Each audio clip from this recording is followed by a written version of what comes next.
Del Santo Evangelio según San Mateo. Gloria a ti, Señor. En aquel tiempo, al ver Jesús a las multitudes, se compadecía de ellas, porque estaban extenuadas y desamparadas, como ovejas sin pastor. Entonces dijo a sus discípulos: La cosecha es mucha y los trabajadores pocos. Rueguen, por tanto, al dueño de la mies que envíe trabajadores a sus campos. Después, llamando a los 12 discípulos, les dio poder para expulsar a los espíritus impuros y curar toda clase de enfermedades y dolencias. Estos son los nombres de los 12 apóstoles. El primero de todos, Simón, llamado Pedro, y su hermano Andrés. Santiago y su hermano Juan, hijos de Zebedeo. Felipe y Bartolomé. Tomás y Mateo, el publicano. Santiago, hijo de Alfeo, y Tadeo. Simón el cananeo, y Judas Iscariote, que fue el traidor. A estos 12 los envió Jesús con estas instrucciones: No vayan a tierra de paganos, ni entren en ciudades de samaritanos. Vayan más bien en busca de las ovejas perdidas de la casa de Israel. Vayan y proclamen por el camino que ya se acerca el reino de los cielos. Curen a los leprosos y demás enfermos. Resuciten a los muertos y echen fuera a los demonios. Gratuitamente han recibido este poder. Ejérzanlo pues gratuitamente. Palabra del Señor. Gloria a ti, Señor Jesús. Ya saben, hermanos, por favor, compartan este video con sus familiares y amigos. El relato del Santo Evangelio del capítulo 9, finales del capítulo 9 e inicios del capítulo 10 del escrito por San Mateo, queridos hermanos, nos describe de manera inmediata cómo son los sentimientos tan hermosos del corazón de nuestro Señor Jesucristo. ¿Qué sentía Cristo cuando veía a las multitudes que lo andaba buscando? ¿Qué pensaba? ¿Cuáles eran sus sentimientos? Nos dice San Mateo, se compadecía. Este compadecerse, hermanos, es la consecuencia del amor. Nos compadecemos de las personas que queremos. Dios ama de una manera tan especial a sus hijos. Dios ama de una forma tan grande a la humanidad, y Cristo es Dios, que desde el Antiguo Testamento Dios dejaba ver sus sentimientos. En el Nuevo Testamento, el Dios hecho hombre, Jesucristo, también nuevamente muestra su cariño, su compasión, su benevolencia, su misericordia para las multitudes. Porque como dice San Mateo, estaban extenuadas y desamparadas como ovejas sin pastor. Igual que cualquiera de algunos conocidos nuestros, igual quizás que cualquiera de nosotros, tristes a veces, desilusionados, frustrados, perdidos en la vida, sin un rumbo fijo, sin un ideal cierto y seguro. La respuesta es Cristo. La respuesta es el Señor. Esta imagen de las ovejas perdidas ya era utilizada desde el Antiguo Testamento. Por ejemplo, en el libro del Éxodo, capítulo 34, verso 5, dice esto: Ellas, las ovejitas, se han dispersado, se encuentran dispersas porque no tienen un pastor.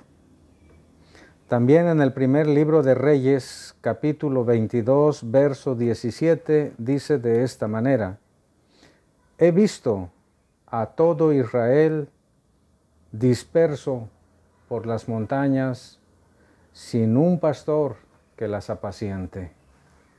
Nos habla, hermanos, claramente de una situación triste y lamentable del pueblo de Dios. El mismo Moisés, en el libro de los Números, capítulo 27, verso 17, pide al Señor que envíe después de él a un sucesor suyo. Dice, uno que salga de entre ellos y que los haga ir y venir, entrar y salir, para que no quede tu comunidad, Señor, como un rebaño sin pastor. ¿Cómo es importante, hermanos, que haya siempre un líder seguro, fiel, confiable, a quien haya que seguir? Y si este pastor viene de Dios, pues con mayor razón hay que hacerle caso y hay que seguir. Por eso Cristo retoma esta imagen y les pone a consideración de los apóstoles. Miren, la cosecha es mucha, pero los trabajadores son pocos. Quiere decir, las ovejas, las personas a las que hay que llevarles el reino de Dios, el consuelo de Dios, son muchas personas. Y los que están disponibles o dedicados para hacerlo son pocos. No hay una correspondencia de números. Por eso dice Cristo, rueguen por lo tanto al dueño de la mies que envíe trabajadores a sus campos. Efectivamente, hermanos, aplicando esta palabra del Señor, los obispos, los sacerdotes, los diáconos y los seminaristas somos pocos. A quien hay que predicarles, a quien hay que llevarles los sacramentos son muchos. Por eso la tarea de todo el pueblo de Dios, la tarea de la Iglesia, una pues de las tareas fundamentales de la Iglesia es la promoción de las vocaciones consagradas. Rueguen al dueño de la mies que envíe suficientes trabajadores a sus campos. Por eso, muy queridos amigos, muy queridos hermanos, promuevan, les pido de favor, las vocaciones consagradas en el seno de su familia. Luego llamó a los 12 discípulos y les dio poder en contra del demonio para expulsar todos los espíritus impuros y también para curar todo tipo de enfermedad y dolencia. ¿Qué vemos, hermanos? Que Cristo les da los mismos poderes suyos a sus apóstoles. Expulsar a los demonios es cosa de Dios. Hacer curaciones milagrosas es cosa de Dios, pues Cristo se las otorgó a sus apóstoles. Y luego viene la lista de los 12 apóstoles, siempre nombrado el primero San Pedro, el jefe de todos ellos, y en la lista siempre al último, el que habría de traicionar al Señor, Judas el Iscariote. Luego los envía con estas instrucciones. Ahí les dice qué van a hacer, a dónde van a ir, qué van a llevar y con qué actitud deben de actuar. Y esto, hermanos, debemos ponerle atención, porque también nosotros, aunque la mayoría de los que escuchan estas palabras son fieles laicos, pues también les corresponde, también les compete, hermanos, sentirse enviados de Cristo a hablarle de Dios a su familia, a la gente que conozcan, que nunca les dé miedo, que nunca les dé vergüenza hablar de Dios, hablar en el nombre de Dios a cuantos conozcan, pero especialmente a sus familiares, a quienes encarecidamente les encargo que cuiden en las cosas relacionadas con nuestra fe. ¿A dónde van a ir? Van a ir primero a la casa de Israel.